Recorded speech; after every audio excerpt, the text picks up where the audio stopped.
எனக்கு பிடிச்ச நடிகர் வராரு, ஓரமாக நின்று ஃபோட்டோ எடுத்துக்கலான்னு சொன்னாங்க. ஃபோட்டோ கூட வேணாம், அவரை பார்த்தாலே போதும்னு மாநாட்டுக்கு போனேன். ஓட்டு போடுற வயசு எனக்கு இல்லை, அவரை பார்த்துட்டு போக தான் வந்தேன். அவரை பார்த்துட்டு போக என் உயிர் போயிடுச்சுங்க.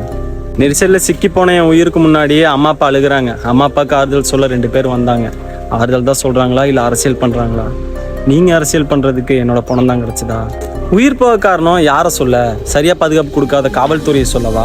மாநாடு நடத்தினவங்கள சொல்லவா? கூட்ட நெரிசலை சொல்லவா? ஆசையோட பக்கம் வந்த எங்களை சொல்லவா? இல்லை என் முன்னாடி அழுது அரசியல் பண்ணுறவங்கள சொல்லவா? இதுக்கு காரணம் அவங்க தான், இவங்க தான். நான் நல்லவன், அவன் கெட்டவேன்னு மாறி மாறி குறை சொல்லி சண்டை போடுறாங்க. உயிர் போன பின்ன யார் மேலே தப்பு இருந்தால் என்ன? பாதுகாப்பு இல்லாமல் போனதுக்கு பிறகு குறை சொல்லி அரசியல் இருக்கு. குறை சொல்ல வேணாம், இனி இப்படி நடக்காமல் இருக்க வழி சொன்னால் போதும். இனி இப்படி நடக்காமல் இருக்க நடவடிக்கை தான் எங்களுக்கு வேணும். அதுக்கு என்ன நடவடிக்கை வேணுமோ அதை எடுங்க. இதுபோல் உயிர் இனிமேல் போக வேண்டாம். இதுபோல் இனி நடக்காமல் இருக்க நாமளும் கொஞ்சம் முன்னெச்சரிக்கையாக இருப்போங்க. என்னங்க உங்களோட கட்டு தாங்க.